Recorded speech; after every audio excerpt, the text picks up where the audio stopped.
Macaroni and cheese. You think you know it. The orange powder. The blue box. The fact that it sold for 19 cents in 1937. The fact that it sold 8 million units in its first year. You think it's a comfort food. You think it's simple. You think it emerged naturally from American kitchens during the Great Depression because people were hungry and pasta and cheese were cheap. None of that is the whole story. Kraft Macaroni and Cheese Dinner did not emerge from American kitchens. It was created in a corporate office. And the company behind it had spent 20 years perfecting the industrial processing of cheese. Not because Americans needed processed cheese, but because Kraft needed a way to sell the byproducts of its cheese manufacturing at a high profit. The orange powder inside that blue box is not cheese. It is processed cheese, a category that Kraft almost single-handedly invented, industrialized, and then convinced the United States government to legally define in a way that only Kraft's products could fully satisfy. And the reason mac and cheese became the food of the Great Depression was not because it was the cheapest thing available. It was because a door-to-door salesman named Grant Chandler attached a box of macaroni to a box of processed cheese with a rubber band and sold it to grocery buyers as a complete meal for 19 cents. That rubber band permanently changed American food culture. This is not a recipe story. This is a story about how a corporation used economic catastrophe, industrial chemistry, and government regulation to turn a processed food product into a permanent fixture of American domestic life. To understand this, you first have to understand what cheese was before Kraft. Natural cheese is a living product. It contains active bacterial cultures that continue fermenting after production. It matures. It develops complexity. But it also spoils.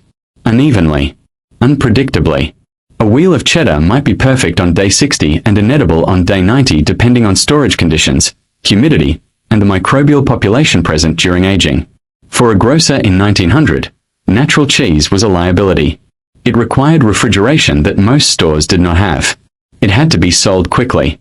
It could not be shipped long distances without a serious risk of spoilage. It could not be pre-cut and packaged because exposed surfaces oxidized and dried out. James Lewis Kraft arrived in Chicago in 1903 with $35 in his pocket and a horse named Paddy. He began buying cheese wholesale from manufacturers and reselling it to grocery stores in Chicago. He understood the spoilage problem directly because he was losing money to it himself. In 1916, Kraft filed a patent for a processed cheese manufacturing process, a product created by combining natural cheese with emulsifying salts and heat. These emulsifying salts, usually sodium citrate or sodium phosphate, break the calcium bonds between casein proteins and allow them to be restructured into a stable, homogeneous emulsion. This is where the chemistry comes in. Natural cheese consists of fat globules suspended within a protein matrix. When natural cheese is heated, the protein network tightens and expels fat, which is why melted natural cheese releases grease. Emulsifying salts prevent this because they bind and neutralize the calcium ions that hold the protein structure together. The freed proteins can then be reorganized into a smooth, homogeneous melt that remains stable at high temperatures and solidifies evenly when cooled. The result was a product that melted perfectly every time. A product that never separated. A product that could be poured, sliced, or powdered. A product with a shelf life measured in months instead of days. Kraft had not improved cheese. He had replaced it with something more commercially useful. The processed cheese patent was filed in 1916. The United States entered World War I in 1917. That timing was not accidental. Kraft understood that the American military had a massive protein supply problem. Feeding millions of soldiers required shelf-stable, portable, high-calorie foods that could survive transport to Europe without refrigeration. Natural cheese could not do that. Kraft's processed cheese could. Kraft submitted samples to the U.S. War Department. The contract they received transformed the company.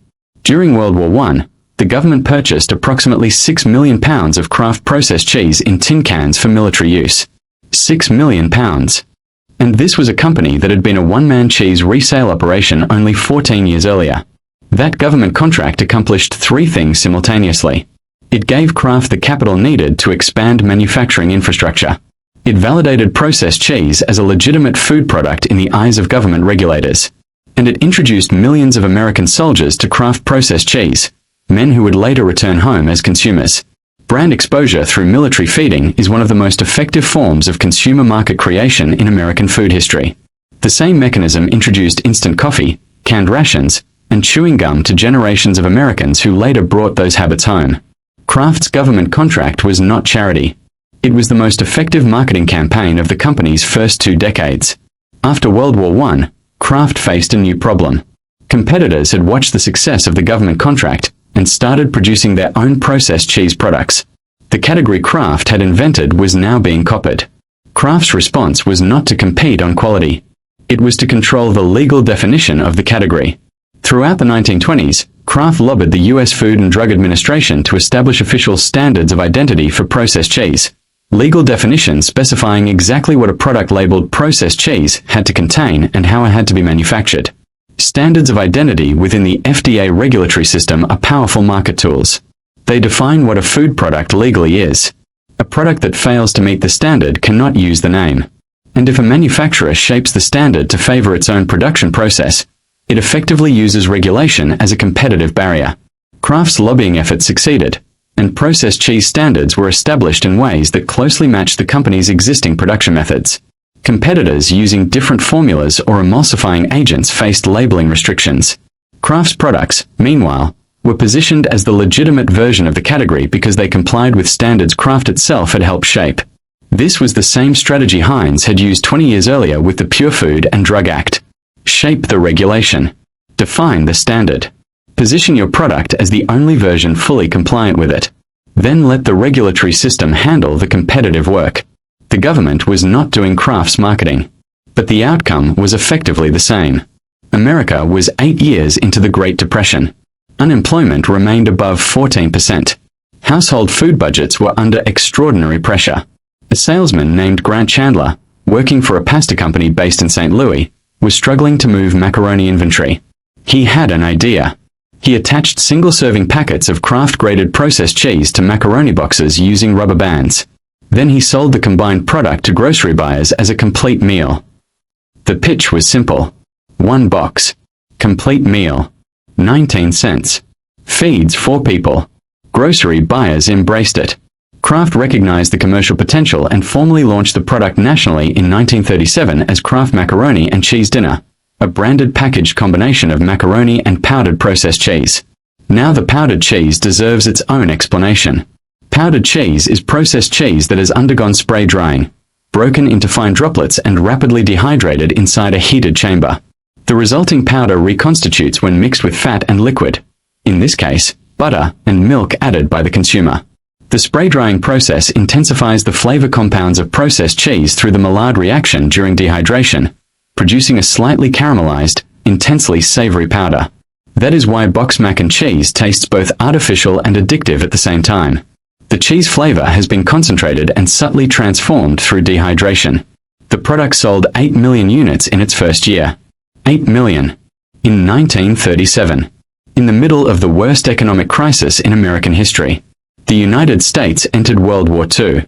The federal rationing system restricted civilian access to meat, butter, and fresh dairy products.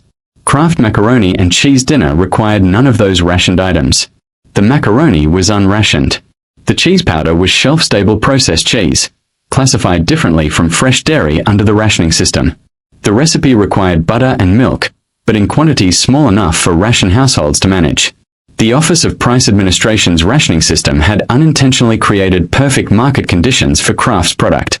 Families that would never have chosen box mac and cheese under normal circumstances were now choosing it because alternatives required ration points they needed to conserve. Throughout the war, Kraft aggressively advertised the product in women's magazines. The ads positioned mac and cheese not as a Depression-era survival food, but as a patriotic choice. A smart use of unrationed ingredients. A way to preserve ration points for products that truly require them. The wartime positioning redefined the product's identity. It had entered the market as a Depression survival meal. Cheap, filling, adequate. It emerged from the war as a patriotic convenience food.